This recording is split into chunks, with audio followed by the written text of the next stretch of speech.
Okay.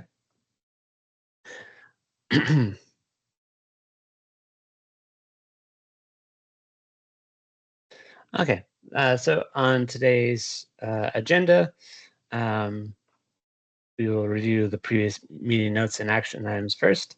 So from previous meeting, our action items were to kind of create a draft terms and reference and agenda for uh, how these meetings will go in the future, and kind of assign the chair and secretary positions for the rotating chair and secretary.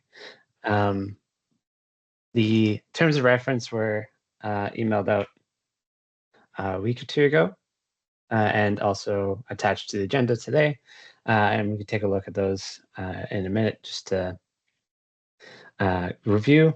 We'll spend a couple of minutes reviewing it here, and if that's enough time to get it finalized, great. If not, then we can kind of break it out into a subgroup and have it finalized outside of the meeting and then voted on by all the members. Okay. So first, let's take a look at the last uh, meeting minutes. So we had 27 people attend uh, last meeting. Um,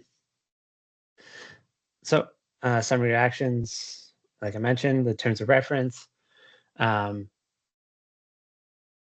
we were to review the full license membership status, and list all the organizations which are attached on the new agenda that was attached to this meeting as well. Um, and we planned the next meeting. Um, so in regards of our discussions last time, we kind of discussed how future meetings would be run.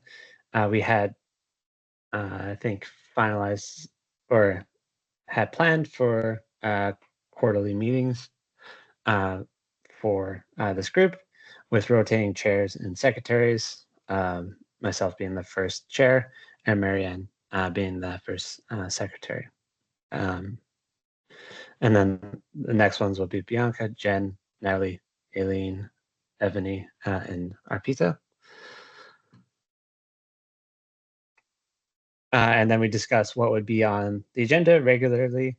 So the previous meeting notes and action items, data dictionary review, quality control of the data, so how trials and projects are entered into the system, any system updates provided by the Edge UK team, which unfortunately today most of them could not attend. Jen may be able to join later on in the meeting, so we'll push that topic to the end of today's meeting for any updates of the system. And then just a general Q&A for Edge questions people may have, so that the rest of the group may be able to answer those questions as well. New business, if there's any operational initiatives, such as the workload group or the uh, validation group, if they had any updates to the system, they can, or updates, they can provide them at these meetings. And today, Jen does have some updates for the validation group, so she'll be providing that today later on in the agenda. And then we just went over the Edge system updates, the MFA, multifactorial authentication, and the adding projects to clinicaltrials.gov. So did anyone have any edits to the minutes from last time? If not, we'll just move to vote to accept the minutes from the last meeting.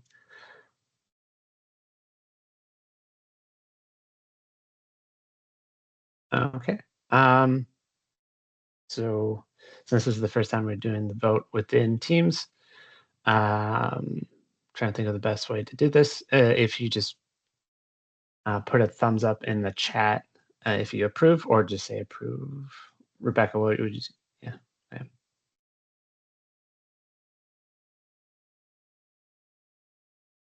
So it seems everyone's putting the thumbs up here.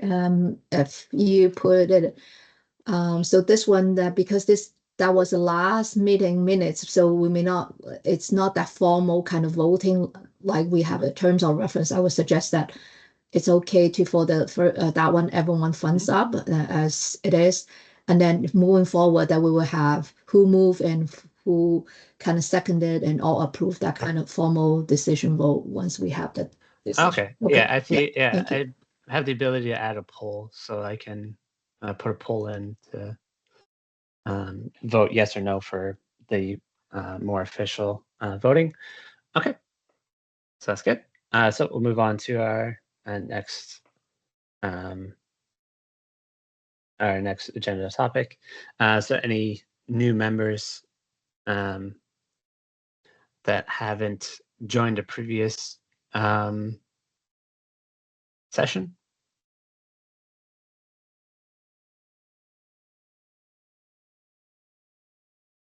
Okay. Let me Okay. check if there are any new ones Mhm. here from the name list. Seems there's still people joining in. Let me Yeah. just Yeah. let me see if you're new and first time join, please raise your hand. Don't want to miss any new one here. Mary is first time joining, right? Is it Mary? Oh, Yep, there's a hands up there. Unmute yourself. Adrian. oh yeah. Adrian. Yeah, Yep. Cheers and Andrea from Alberta, Men and Health. If you want to introduce yourselves, so Charles first.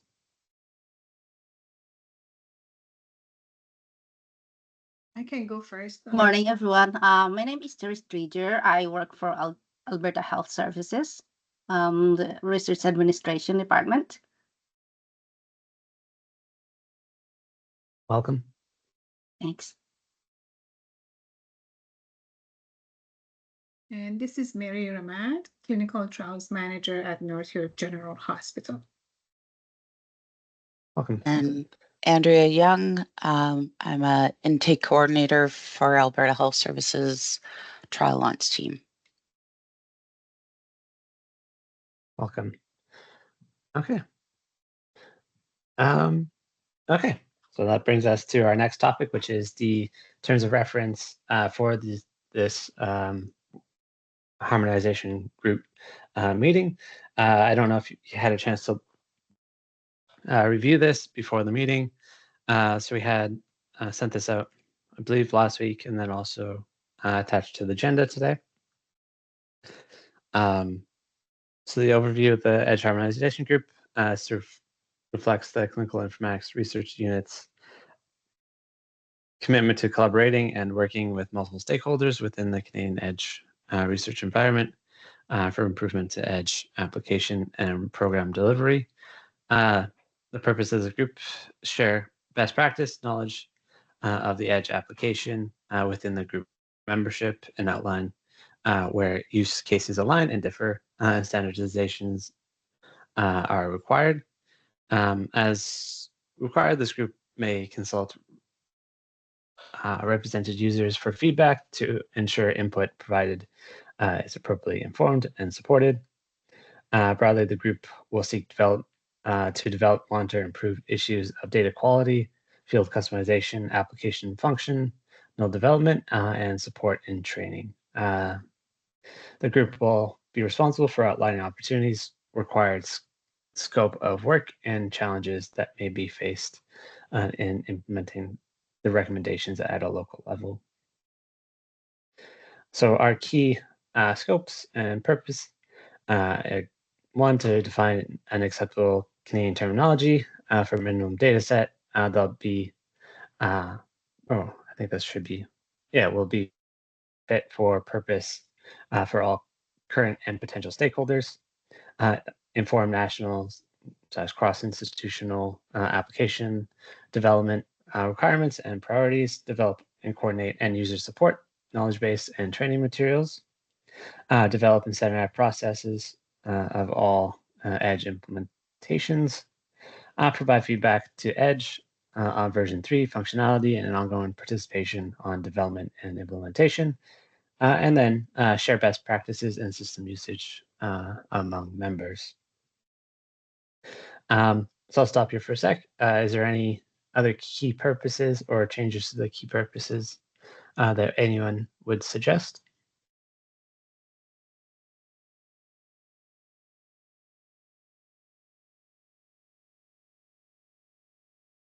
Okay, moving on. The frequency and duration. Duration was 60 minutes, meeting every 3 months. I know this may have some comments, so I'll stop here. Natalie? Yeah, hi.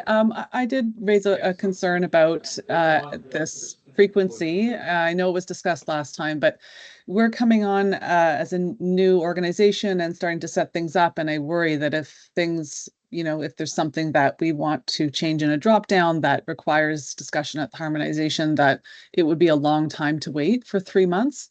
So I don't know how. Again, just starting out, so don't really know if this is something to be concerned about or how to feel about it, but I wanted to discuss that, raise that issue. Okay, yeah. So I think in the past, when we had meetings at a higher frequency, we didn't always have new topics come up, and some of those meetings kind of felt not wasted, but just not utilized. So we may have a better way to do that. Maybe we have the ability to call a meeting if important topics come up. So if we have some important questions come up that need to be resolved, that we can either have the ability to call an impromptu meeting to get those issues resolved, or if those issues are relative, not straightforward, but are able to be put into text and easily understood through text, then we can vote via email on those issues. So we can, I don't know if we can pencil in here that ability to call. Jen also put it the something in the chat and also DOA. So Okay. options to call a meeting or send out those. So like it's like if someone raise something that they want to discuss, then we can add those meeting. But the regular meeting can be that one. So yeah, that's also, I also like the idea. So in the chat that DOA, because James, the facilitator, may not see that. I can read the chat that DOA and Jennifer and Natalie and me that we're putting into the chat. Okay. So I don't know if we need to put any more information around that. Is that would we expect people to be able to respond within a week to a meeting request, or is it like a 2-week notice type thing? So do you mean like if someone raised that they would like to have a meeting, how soon that the meeting can be happening? Yeah, that's a good question. Yeah. Well, it depends it depends if it's for a vote or just for information, right? If there's a vote, then you would have to have some level of notice to stakeholders with notification that there's going to be a vote. If it's just for information, then it doesn't really matter. Okay. Natalie raised her hand too. Yeah, I agree with Kathy, but so thoughts are, if we have, maybe you could give us, a week or 2 weeks notice, whatever. But if we're recording the meeting and we have hold the vote outside of the meeting, maybe people could then be expected to review the information, because maybe it's easier to explain, in a meeting versus just in text. So we have that meeting, we record it, we share that, and then we hold a vote in a different format if it's something, to do outside of the regular schedule.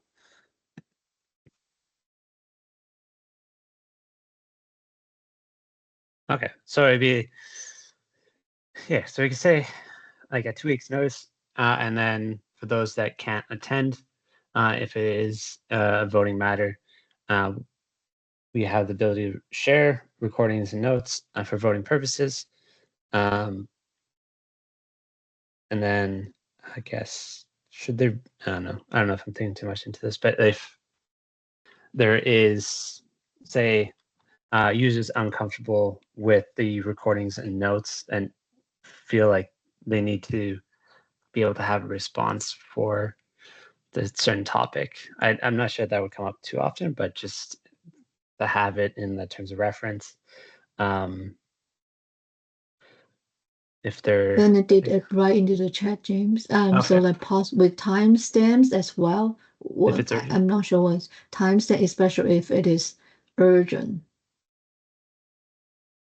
Possibly with timestamp as well. Mhm. So if it is urgent, okay, I just read the chat message. Okay.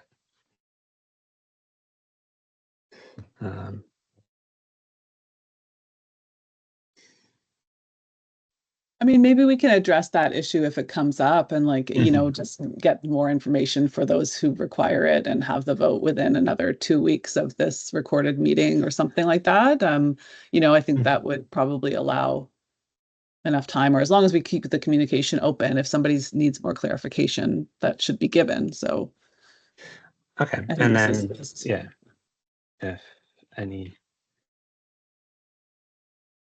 yeah.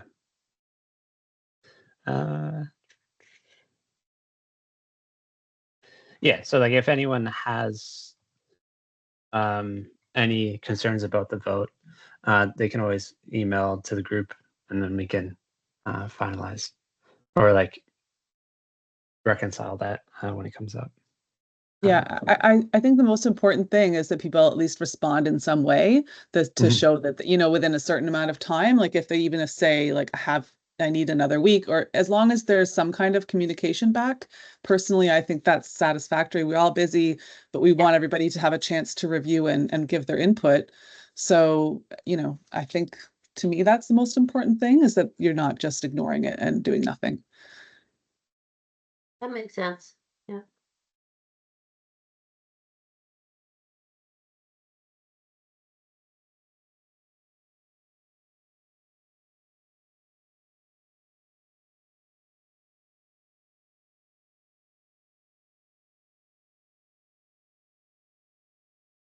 I just have a question about who would facilitate this. Would it be the previous chair or the upcoming chair if there were ad hoc meetings called or requested?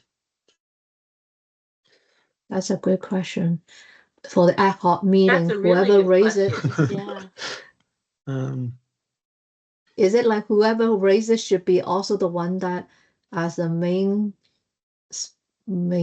person to present it, then the voting, how to facilitate the voting?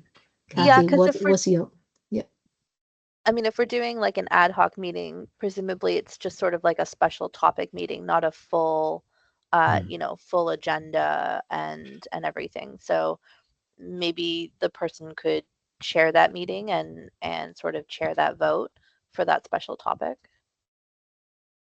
Mhm. I think that's a good idea.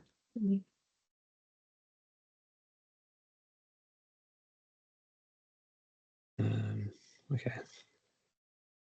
Probably have to find better terminology from what I'm typing. I'm just gonna pick topic raiser.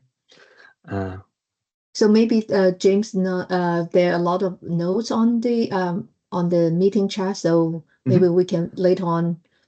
There will be a lot of discussion that maybe to have Marion is taking the notes too, so then we can review them all together. Okay. Yeah. I think the frequency duration was like the only one I got feedback for email in terms of the terms of reference, I think, or I think the members as well. And we'll get to that in a sec. Yeah, so in terms of the meetings themselves, the regularly scheduled ones are 3 months apart with rotating chair and secretary. Agenda items to be submitted by license holders to chair with 7 days in advance of the meetings. I think someone just came in. Yeah, I already admitted. Okay. Agendas and papers to be published 5 days in advance of meeting. I think papers is just referring to any additional information for the meeting, not in terms of like publications, but to be published 5 days in advance of meetings, so that everyone within the group has a chance to look at them. Action points to be circulated 2 weeks after the meeting. To be circulated within, I would say, within 2 weeks. Oh, Marianne, you had a hand up. Yeah, so I just have a question regarding the agenda items to be submitted by license holders to the chair. So technically, we are not a license holder, we are a sub-license holder because Alberta Innovates actually holds the license. So are we able to submit agenda items, or do we have to go through Alberta Innovates when we want to do that?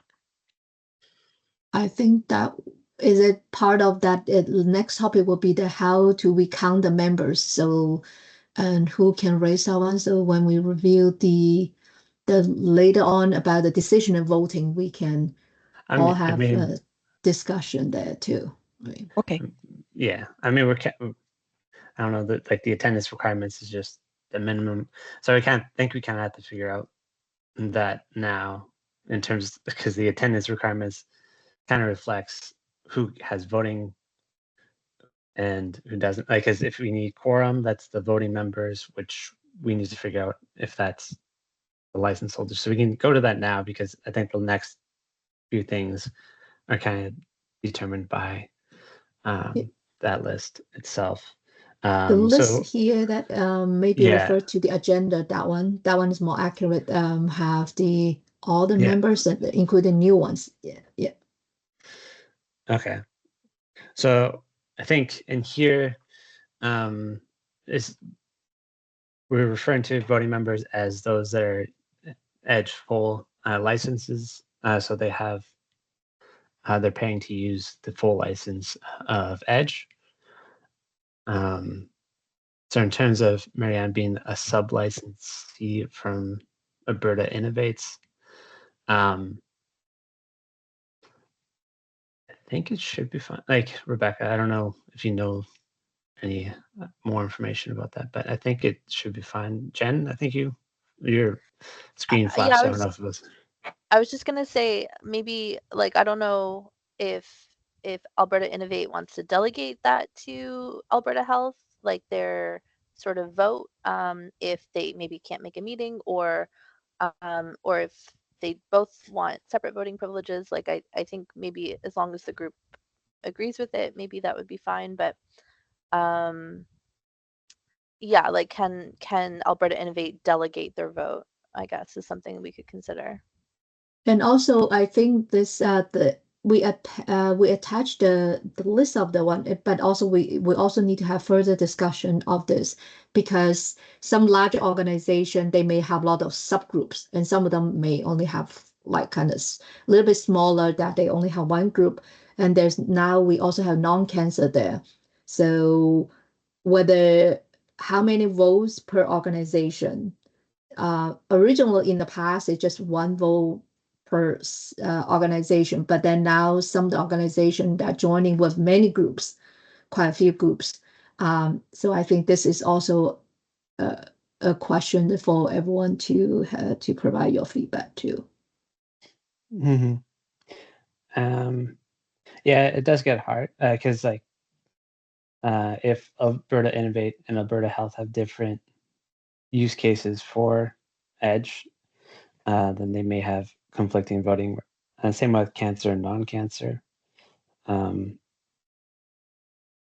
Overall, should be similar, but a lot of us are cancer, so it might be cancer specific. Natalie, raise a hand. Yeah. Yeah, I'm just thinking, Alberta, it's like the whole province, and they all kind of fall under one umbrella in a different way than we do in Ontario and other places. So it does, I don't have a solution, but it feels like, that does complicate things in a sense. If Alberta as a whole has one vote, and then there's many of us all in Ontario, and we're independent. I don't know, but maybe because Alberta, they're all following the same standards and the same practices, maybe that does make it okay. I really don't know the answer, sorry, but I just wanted to raise that I do see that as an interesting problem. So yeah, I don't know. I think this is something that we can discuss with Alberta Innovates and come up with a solution for you. And we'll get back to you. Okay. Yeah, sounds good. Yeah, I think it's a little bit bigger than what we can fit in right now, but it is something important to kind of finalize before we have. How about UHM that we have? How many groups that? So for the non-cancer, usually there are many groups there. Is it count as one or count as like by the disease side or?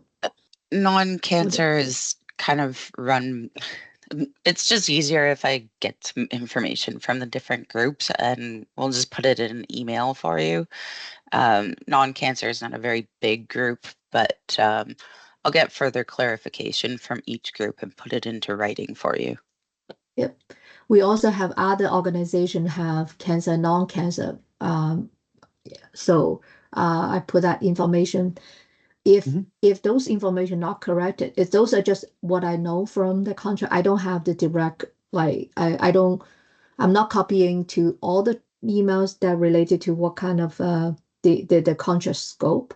So if they're correct here, then we have quite a few that can email us.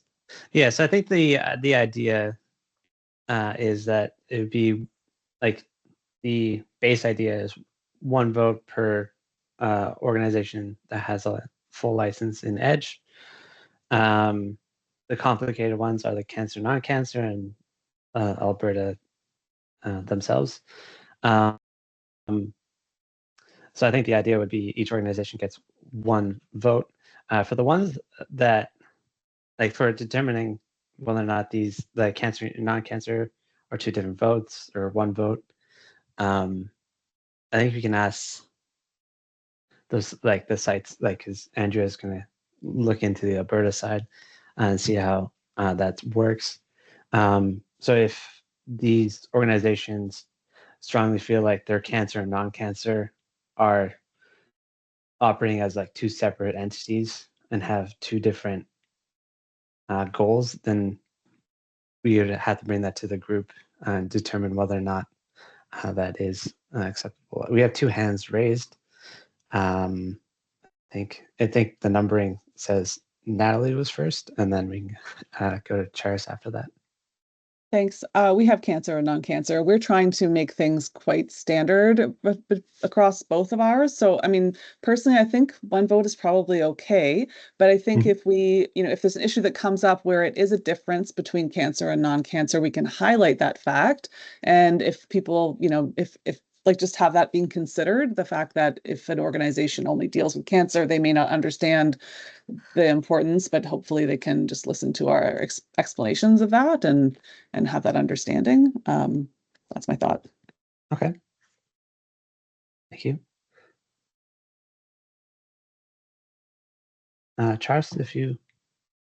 I just want to point out that the cancer in Edge, the Alberta Health Services, it's actually Alberta Health Services that's the cancer in AHS, and then the Alberta Admin Services is the non-cancer. Okay, so they're separated. Okay. Yeah. Okay. So yeah, we'll figure out that as well.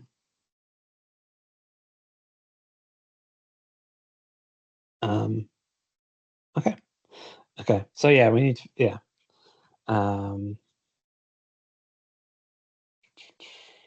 appendix. Oh, so this is just the users from the site. Because we do recommend having 2 people attend, but in terms of the actual vote, it's 1 vote per organization. Okay, so this is a list of who's attending from each organization from the agenda. Okay, so it sounds like we kind of have it kind of for other sites. It seems like just one site, 1 vote per organization, including non-cancer and cancer. We'll wait to hear back from Alberta in terms of how their structure is set up, and see if we had this, what the split up would look like. Okay. Okay. I think at that point, we'll have to move on from the terms of reference, because I think that was the last point for terms of reference. So I guess going forward, before we can finalize terms of reference, we'll wait to hear back from Alberta. We'll put in the edits and comments from everyone in the meeting today, and then we'll circulate the draft final version of the terms of reference to get sign off from all organizations. Sounds good. Okay.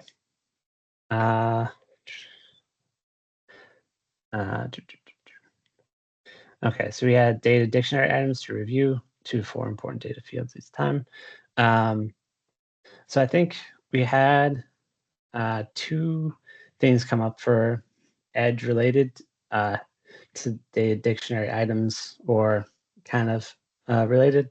In terms of project ownership, oh, Rebecca has her hand up. Rebecca, if you want to go. Because of can we maybe have the Jen, go 2 first. new topics to do first? Because data dictionary, I think, will take up a lot of time. Then we will not have Okay. time to go to those one. So we will just move the order a little bit. I just my suggestion. So Okay. if Jen and Ottawa can talk about those one first, then we can go back to other item if we have time. Is that okay? Yeah. Sure.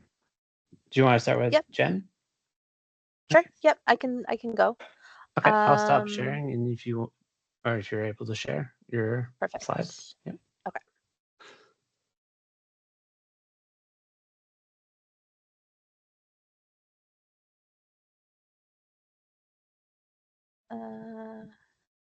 Okay. Can everyone see the presentation slides?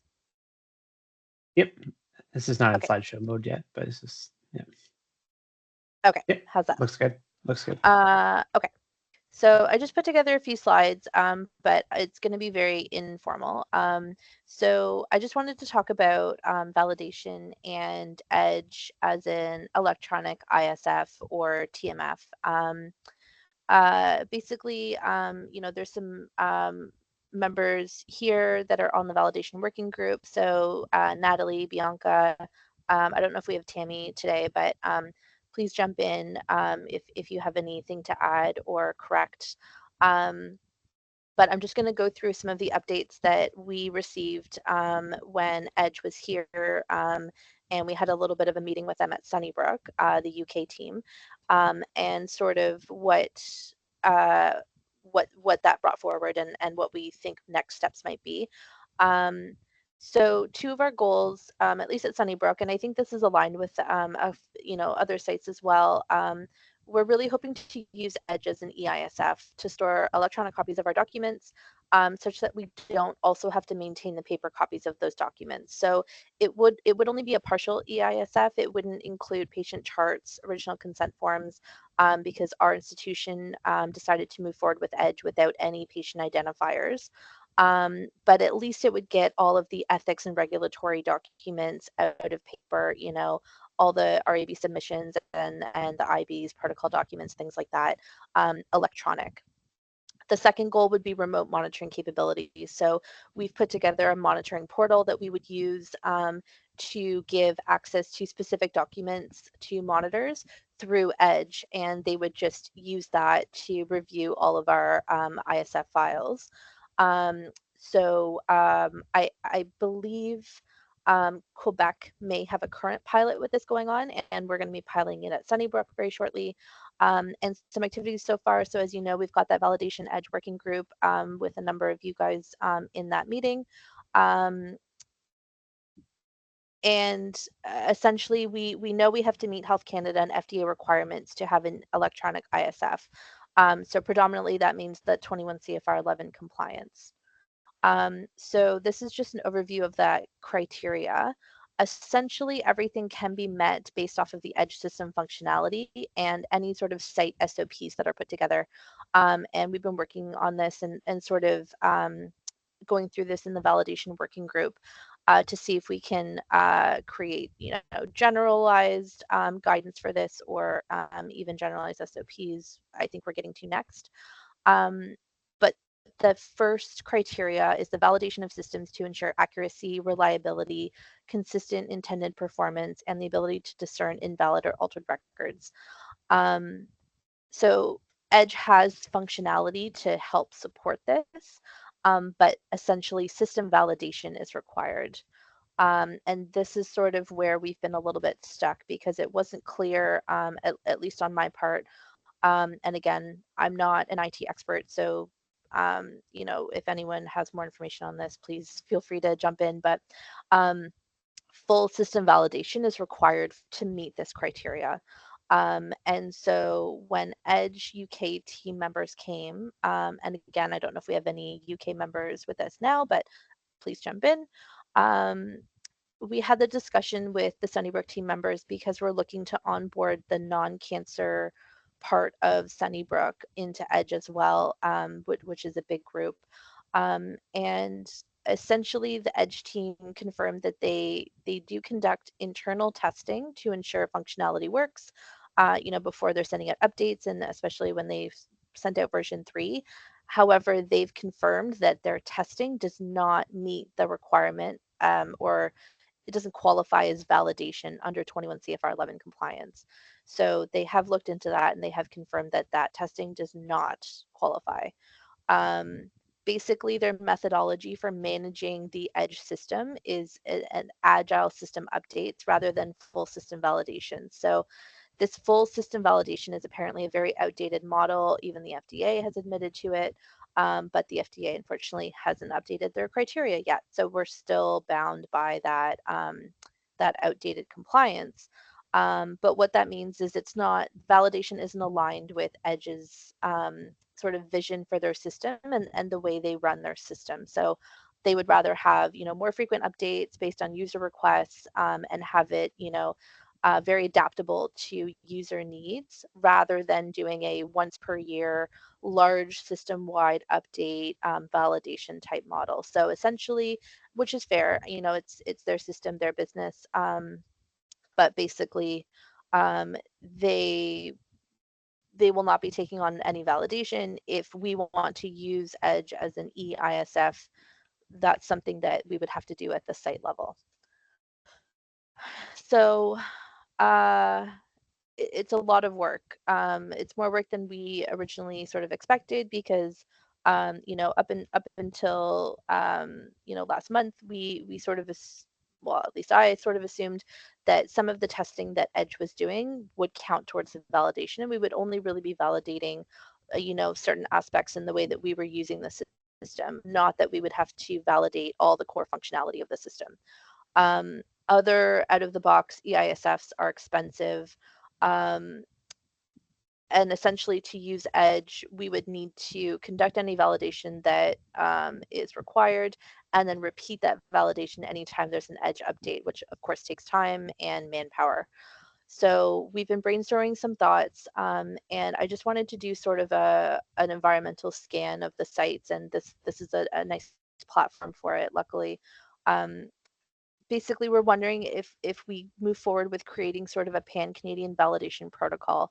We all agree on what we feel is required to be validated, whether that's risk-based, we only validate core functionality as the Canadian group, not the individual workflows and forms that can be customized, but really only functionality related to the EISF. And Canadian sites share that validation workload where possible. So obviously some sites may have unique changes, like they may have modified or have APIs that work within their edge system that are unique to that site. But maybe we have some sort of, base validation certificate that we work on together to validate core functionalities, and then anything else that you need to validate is sort of on your own. Um, so again, we're just trying to figure out if who would be interested in this, and how much nationwide manpower we can get behind this. We're trying to reach out to N2 and Health Canada, but I've got some questions in a Slido coming up next that'll help gauge what the range of this desire is to have edge validated in Canada. If this is interest to a lot of sites, or if other sites are going towards using a different EISF system. So we're also going to, if we get a lot of backing, we may also be able to get Health Canada to give us a little bit of guidance, or even sort of a little bit of input. I know usually that's really hard to get, but again, maybe if we're coming from a full force of sites across Canada, we might get a little bit more support than usual. So if you just want to join the Slido, here's the information, and I've just got 3 quick questions for everyone, just to do sort of a little bit of a poll. I'll give everyone just a few more seconds, and then I'll go to the first question.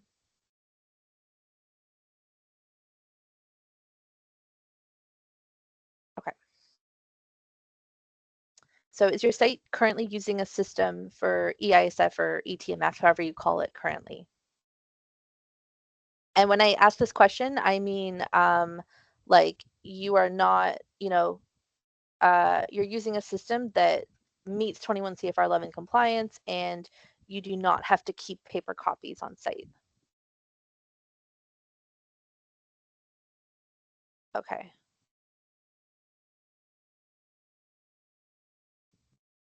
Okay. It started 50-50, which I was shocked at, but yeah, it's sort of going more towards no than yes, which is what I sort of expected, that we're all sort of in the same place where we don't yet have an EISF. Okay, I'll give it maybe one more second. Oh, wow. Okay.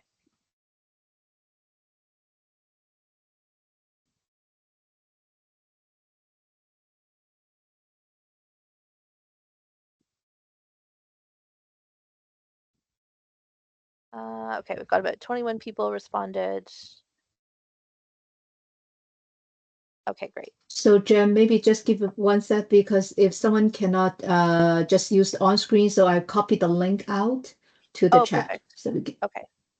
so let's see if the link on the chat works or not. Okay.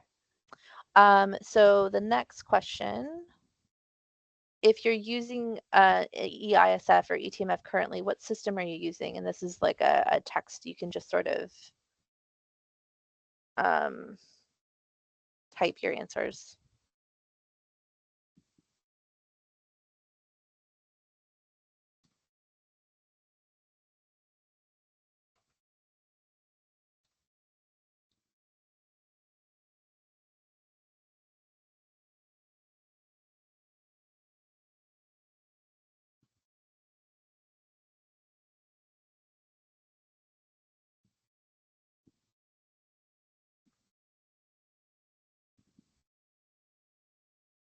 Yeah, SharePoint. Okay. And caps. SharePoint.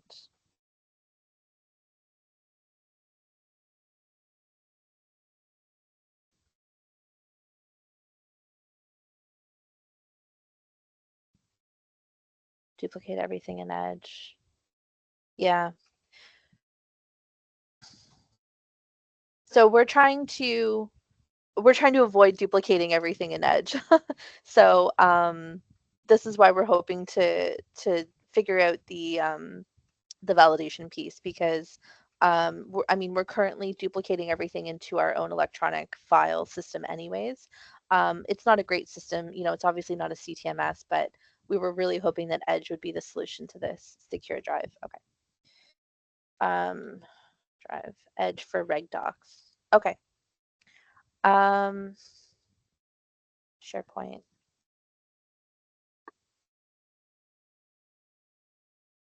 Duplicate in Edge. Moving towards SharePoint. Okay. And for those using SharePoint, is your team doing any of their own internal validation then for that?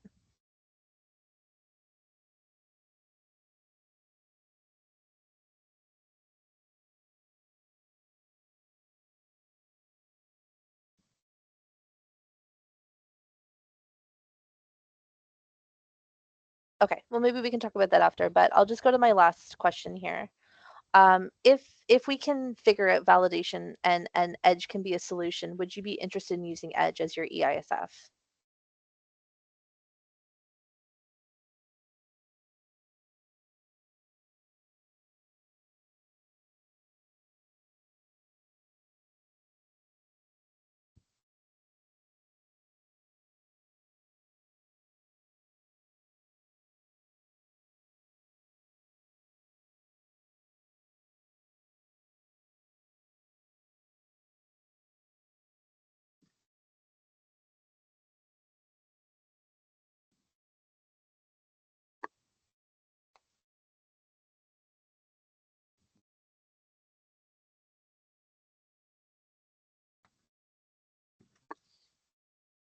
Okay.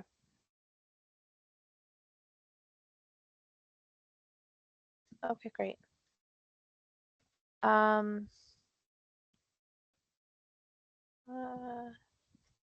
fine. Okay, so I'll just stop sharing. So yeah, so I think we're meeting in October with the validation working group, and if anyone here is interested in joining, let us know. We can add you to the next meeting group. Natalie, okay, you are planning to use. And now, Natalie, did you guys have any, because I know the training was done with Sunnybrook and UHN together, but we ended up having this sort of separate meeting, and that's where validation came up. Did you guys have a similar meeting with the UK team about any of the validation of Edge? No, we didn't discuss it. No, okay. So essentially, we've got the validation working group coming up in October. We'll discuss about any sort of next steps. If you are interested in using Edge, yeah, you can contact me to join the validation working group. I think as anyone who is interested, if you can let me know your site, it would be good to have a list of all the sites that are interested in moving forward with this, and that would help with any discussions. I have someone from Sunnybrook who's offered to speak to N2 about this to see if we can get their backing on it or their support or their guidance in any way. And then we're hoping to reach out to some Health Canada auditors, either present or past, who can maybe give some consulting advice about if we put together a validation protocol that just covers core functionality, for example, do they think that this would be acceptable to auditors? And we're likely not going to get their blessing, but at least we can get maybe a little bit of guidance, and that will help us move forward. And then we can take a look at the details of what that validation protocol would look like, again, to see if sites are interested in moving forward with this together or not. So that's where we're at. I don't know if anyone has any questions. I hope I explained that clearly enough. Thank you, Jen. Yeah, that's great. Okay. Yeah. Yeah, and then if anyone has questions or wants to join the working group, I think Jen is open to receiving emails. Okay. Okay, great. Thank you. So I think we have 2 more topics to discuss, and we have limited time. I think the next one was a suggestion raised by Ottawa. Carolyn, if you're on the Hi, everyone. call. I'll make this fast. I just suggested, because we're using an Opal score, we're trying to use Opal score to look at workload. And in a patient, there's 2 places where I had a suggestion to add some choices. For patient status, right now, Edge has, it stops at, on treatment and then on follow-up. But I was suggesting maybe adding a long-term follow-up or / survival follow-up, because the workload associated to somebody on follow-up with active intervention like quality of lives or CT scans or things like that is quite different than a survival follow-up, which could be done by different people in our group. So I was just suggesting adding that. I had spoken to James before, and we had come up with adding a form, but then it means adding that form to every patient on follow-up on studies. And some of our studies have, well, like you guys could have 30, 40 patients on follow-up. So it's just a daunting task. So I was just wondering if that would be something that other sites felt could help. And the second one is at the project site or the project status. Right now we have a plethora of choices for what the status of the trial is at the center, in setup, on hold, close to recruitment, on hold for COVID. And we have open to recruitment. And right now we have closed follow-up, close to recruitment in follow-up. But again, if we had a close to recruitment active intervention or active treatment or patient on treatment, quite different to have a follow-up, a status of on follow-up when you still have 10 patients on active treatment. It does affect the workload. We're using Epic as our EMR, and we do have that option of determining if it's close to recruitment, but still has we still have active patients, instead of just having the in follow-up. C'est tout. But apparently it's not easy to do, and we need consensus from other centers in Canada. The end. Thank you. We do have 2 hands raised. I think Aileen had her hand raised first. So if you have a question. Yeah, I just wanted to say I recall bringing this up to UK in the very early days, and it wasn't something that they were, it didn't, I guess, make it up the priority list for us in terms of the patient status. So it wasn't something that they wanted to deal with, back almost 10 years ago now, but I use forms to manage it. Mhm. But it would be great if they did have more patient statuses and project statuses as well, or more just geared towards what we do here in Canada. Yeah, and towards workflow, because if it affects workflow, again, somebody to try and see if Mr. Smith is alive compared to seeing Mr. Smith every 3 months with quality of life and CT scans and PSA, and it's a different workload. Right. Thanks. And since this is something that would affect everyone using the system, that is something we have to bring up here and get approval here before we can bring it forward. So Bianca had a question as well. Hi, yeah, I just wanted to lend support to that because, yeah, that's something I know Aileen, and I agree with Aileen back then too, to have more statuses available. Again, I don't know if that's something they can do. I would have loved to see a study status that had, close to recruitment, patients on treatment, and then close to recruitment, like all patients in follow-up, or, something that would indicate such.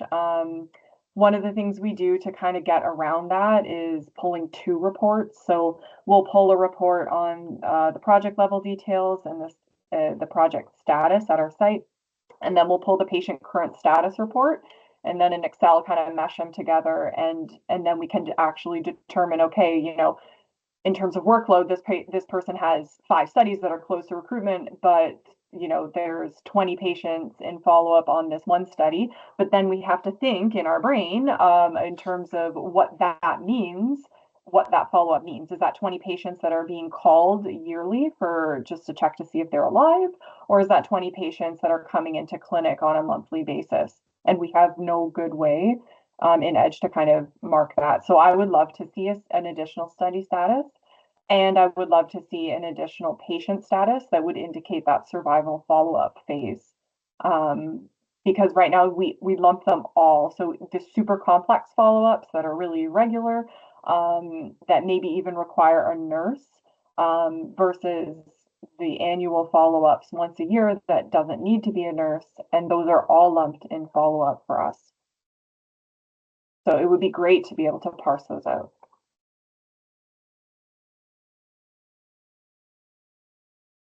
Okay, sounds good. Yeah, this is something we're going to come across a lot in the data dictionary, because that's the data dictionary is the overarching like everything within EDGE, and we need to. That's why we have this working group, is to come up with appropriate options and kind of unify those options. So we do have. That's what we're going to do a lot of going forward. But yeah, so in terms of this topic, I think it'll be part of our action items to have more of a vote on this. And if needed, we may have to have like this raised as a larger item, because if we're going to add one status, is there people have opinions about having other statuses as well? We'll look into that as well, and have that as an action item going forward. Yeah, and James, can I just do a little plug? Can you go back to the workflow for a patient? This one, or like back here? Just back a level when you had kind of all of them showing. Oh, for the project site. Oh, sorry. No, when like at the management level. Yeah. Yeah. So this here. Yeah. This is the demo system. So this is yeah. But interventional default and observational default are the ones that default in the system. Canada created the observational with follow-up, which is used for studies that if you have observational studies that have a follow-up phase, please use that workflow status, because that's the only one that indicates that there's that you can put a patient on follow-up and kind of collect that workflow data. If you join a study or you accidentally create a study and put patients on an observational default study, you will not have the follow-up option, and you lose that data completely. So the observational with follow-up, so it's not impossible to create another status, but pretty much everyone has to be on board in terms of what it means, because it's set at the project level. So this is the one I know for like any of our cancer studies where we have very few where there is no intervention at all. So maybe it's a lab sample study or something like that. But now we have to follow the patient for 2 years. This observational with follow-up default is the only one that can give us that information in terms of workload. Mm-hmm. Yeah. So there's a additional step that we need to get that status in, get it into the workflows, and get those proper workflows added to the project level. And that kind of leads us into our next topic, noting that we are past our time. I think the next topic is pretty quick, and it'll be captured within our recording and our notes. So if anyone needs to leave, feel free to do so, and we'll pass the recording on.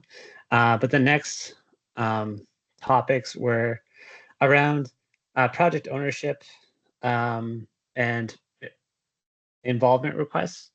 So we are pretty adamant that if you are a project owner, so that means you added the project into EDGE, and you're listed as the owner of that project.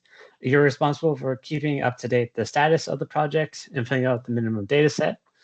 This is the demo system, so some of the data is not there, but you're responsible for filling out the minimum data set. You're also responsible for approving organizational requests to those projects, because we don't want sites having to wait around days at a time to get approval to a project. So please be cognizant of those organization involvement requests. And if you haven't done so, we strongly recommend that going to your profile, going to the notification section, edit notifications, and then project, there's a request for access requested. So project organization access requested. So turning the email option on for this. This will let you know when a organization requests involvement to your project that you own. We understand that not everyone goes on Edge every day, but if you set this up as an email reminder, it'll allow you to quickly respond to any requests to your projects. Additionally, if you're a project owner, because you added a project into the system first, but no longer either just maybe your site's not involved in the project anymore, or if you feel like the responsibility of the project owner is too much, if there is another organization involved in that project, feel free to contact them and ask if they are willing to be the owner of that project, and then you can transfer the ownership of that project to that other organization so that they can take over updating the information on the overview page and also approving requests from organizations, because this is an important part of how Edge works. And if the owner isn't updating the information, it prevents other organizations from having a complete data set. So please be aware if you're an owner and make sure the information is up to date. In terms of the involvement requests, there has been mentioned from Edge in the past that there'd be an automatic approve for organization requests. It's currently not in the system, so I'm following up with Edge UK to see if that was something that they're planning to implement or not down the line. I think there is one, but you need to set up in the management session for the setting part and configuration. So probably yeah, we'll look into that. Yeah, for sure. We will look into that one. I remember there's one. Yeah. Yeah. And then the second part of the question, I was gonna have to look at the agenda quick.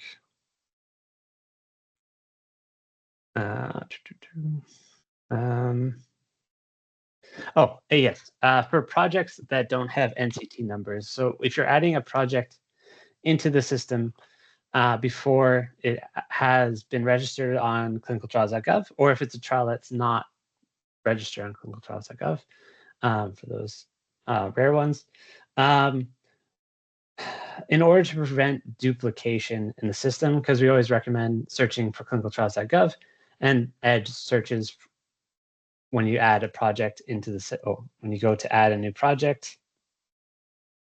Say if I go to add a new project here, Edge uses these fields right here to double check if there's already a project in the system. So if you don't have a clinicaltrials.gov ID, then you may, like when someone goes to add the project, they may miss that there's already a project in the system because there's no clinicaltrials.gov or NCT number here. So what is suggested in terms of when you're adding a project that doesn't have an NCT number is to follow what's on the protocol, because the protocol should be, the information that's on the protocol should be the same to any sites that are participating in the project. So you would need the protocol ID. So be sure to add the protocol ID if you're not adding the NCT number, so that when someone's searching for project, they can search for the protocol ID and find that project in the system and prevent duplications. Additionally, when you go to the next step, with the short title, full title, summary, please use the official title for the full title and the summary here, so that people can search the full title as well to find the project. Because if you don't have the NCT number, it is harder to find a project. So please make sure that the information is coming from either the protocol itself or the clinicaltrials.gov. And if it's coming from clinicaltrials.gov, you should have an NCT number in place. Yes, so I think that was the questions raised. Thank you, everyone, for joining. Does anyone have any final questions or comments before we go? Oh, yeah, Doa? Sorry, I meant thumbs up. Oh, okay. Thank you. Yeah, so if no one has any final questions or comments, thank you, everyone, for joining. We will, as per our terms of reference, get some action items out within the next 2 weeks, and then circulate the meeting notes and recordings.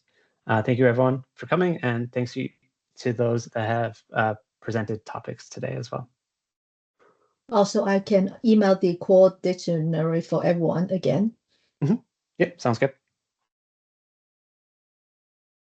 Thank you. Thank you. Thank you. Have a great day, everyone. Thank you. Bye.